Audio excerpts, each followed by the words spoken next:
Представници на медиумите, заради широкиот јавен интерес кој се разви во врска со најавената реформа на системот на основното образование, согласно членот 124 од Деловникот на Собранието, пред повеќе од една недела побаравме да се организира јавна расправа за ова исклучително значајно прашање. Лично верувам дека мнозинството граѓани би се согласиле со ставот дека е потребна реформа на основното образование. Сепак постои дилема. Дали патеката, пристапот и методологијата одбрани од страна на Министерството за образование и наука е правилна. Затоа е исклучително важно ова прашање да биде предмет на јавна расправа во Собранието, во текот на која ќе имаат можност да се вклучат и еминентни представници на академската заедница, експерти, а пред се засегнатите страни како што се наставниците, кои најнепосредно ќе бидат вклучени во реализација на евентуално прифатениот нов концепт. Токму преку една транспарентна дискусија експертската заедница и јавност ќе дадат свој придонес за прашањата кои се од големо значење за иднината на Македонија, а тоа е образованието и воспитување на младите. Во недостаток на подготвеност за диалог, спремност да се слушнат аргументите од било која друга страна и да се организира една ваква јавна расправа од страна на Министерството за образование и наука, наша обврска како пратеници делегирани од граѓаните во Собранието на Македонија е да превземе конкретен чекор што ќе биде во прилог на унапредување на квалитетот во реформскиот процес во образованието. Фактот дека токму експертската јавност упатува на сериозни недоследности во предложената реформа, наведува на сознанието дека е препорачливо и неопходно да им дадеме институционална форма на идните дискусии за ова важно општествено прашање. Јавната расправа согласно Деловникот на Собранието треба да се одржи во матичното работно тело во Собранието, а тоа е Комисијата за образование, наука и спорт. Било какво друго решение надвор од Деловникот не е прифатливо. Овде посебно сакам да потенцирам дека Собранието не е средство за реализација на желбите на членовите на владата, туку највисок законодавен орган пред кој владата одговара колективно, а секој од министрите индивидуално. Утврдувајќи евидентен недостаток на чувство на одговорност, време е да подсетиме владата и министрите во поглед на поставеноста на нашиот уставно-правен систем и обврските кои произлегуваат за нив во текот на извршувањето на нивните функции. Наивно е да се верува дека ќе поминат незабележани од страна на пратениците, јавности и политичките партии вакви значајни, обемни и комплексни реформи.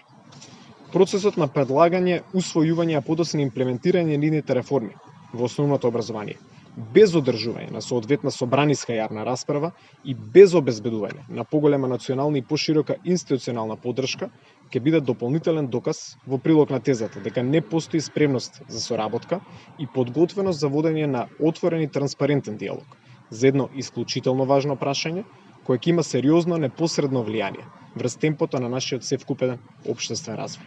Ви благодарам. Муцунски, ева министерката Царовска вчера уверуваше дека ќе има дефинитивно, како што тврди, јавна дебата, јавна расправа во Собранието, само рече било прашање на време, односно да се исцрпела таа дебата. Еве веќе 3 дена, претпоставувам сте запознаени, имаше средби со дел од наставниците, вчера и со дел од академиците од МАНУ. Малте надаваат поддршка на новиот концепт, да за реформи, но упатуваат особено на интегрирањето предмети ни за забелешки и повикуваат на внимателност. Како го коментирате ова? Сведок сум дека министерката врши консултации со одбрани селективни поединци од одредени институции. Значи, она си ги бира соговорниците, веројатно очекувајќи што ќе кажат соговорниците потоа на пресконференцијата. Има во оваа држава постојат институции, постои систем. И јас очекувам дека министер кој што и краток период беше пратеник, кој што бараше довербата од граѓаните да биде пратеник на претходните парламентарни избори, ќе почитува оваа институција. А тоа е Собранието, каде што природно по Деловникот имаме капацитет, имаме можност, имаме очекување дека ќе се одржи јавна расправа, каде што Собранието ќе одбере да повика представници на академската заедница, на засегнатите страни и пред очите на јавноста, јавно да биде тоа снимано за граѓаните потоа да можат да гледат, да дискутираме за сите овие прашања, не позади затворени врати. Јас очекував дека министерката наместо од неј загледам во последните денови одредени флоскули, ќе имало дискусија, ќе имала некоја широка дебата, не. Очекував министерката веќе пред неколку недели да го замоли парламентарното мнозинство, чиј што представник ја води Комисијата за образование, наука и спорт, да се одржи јавна расправа таму каде што е местото. Време е да престанеме со апсолутната непочит кон институциите на системот, а посебно загрижува тоа што кажав, што владата и министрите не ја почитуваат институцијата пред која што тие одговараат. Тоа е собранието. И тоа е една од причините зашто имаме ваков нефункционален политички систем.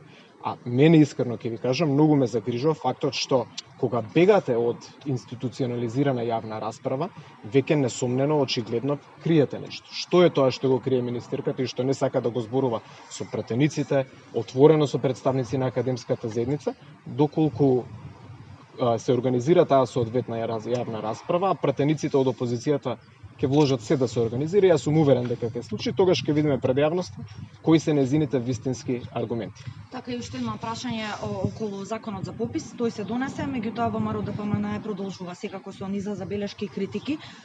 Ставовите остануваат и критиките кон законот. Еве денеска побаравте и односно апелиравте до претседателот Пендаровски да не го потпишува указот. Кој е вашиот следен чекор? Собирате потписи, дали сметате дека ќе имате доволно за предлог закон за поништување на постоечки?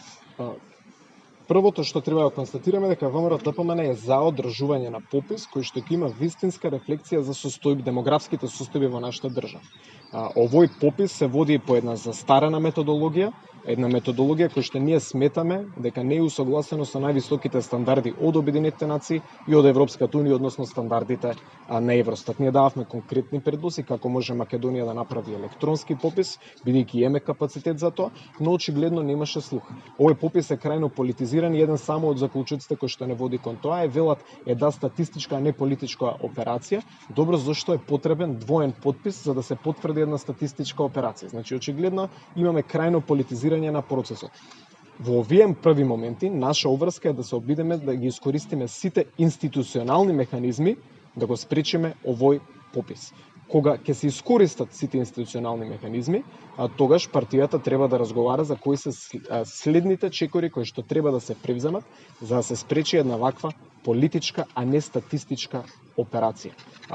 Тоа јас верувам, бидејќи јас како пратеник комуницирам со многу граѓани, верувам дека тоа е ставот на граѓаните, сите сакаат попис, но никој не сака попис кој што ќе ја погази достоинството на нашиот уставно правен систем. И за жал во овој момент законот кој што ги имаме во собранието гледаме дека има тенденции кои што не водат во таа насока. И само кратко околу за Пендаровски апелот, односно повикот до него да не го потпишува указот.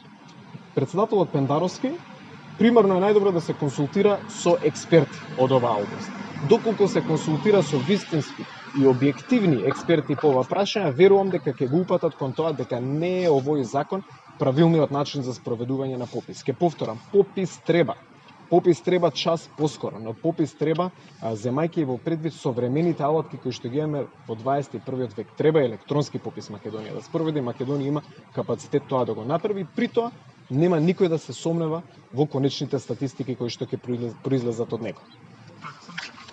Образованието, министерката Царовска рече дека ќе има дебата во собрание, но не во комисијата. Што мислите, зошто ја избегнува комисијата за образование и како тече таа се процедура, кога по прецизни рокови ќе свикате нешто, ќе побарате според деловникот?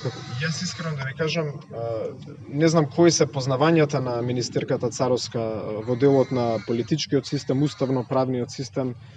Таа беше министер за труд, социјална политика, потоа вице-премиер за економски прашања, сега гледам се занимава со образование и наука и во областа на правото, не знам колку таа знае и затоа еден апел до нејзе да ги почитува пратениците, да го почитува деловникот и таа да побара од собранието да се одржи јавна расправа во матичното работно тело како што треба согласно деловникот на собранието.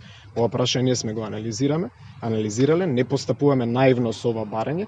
Природно место за јавна расправа за прашања од областа на образованието е Комисија за образование, наука и спорт. Обврска на министерката е да дојде и да одговори на сите прашања и да дискутира заедно со претениците пред очите на јавност, а не таа да кажува каде треба да се одржи јавната расправа. Тука го гледаме тој еден дисбаланс од аспект на функционирањето на политичкиот систем. Министер се обидува да му каже на собранието што треба да направи, наместо првата јавна расправа на тој министер да му биде местото каде што природно треба да се случи, во домот на граѓаните.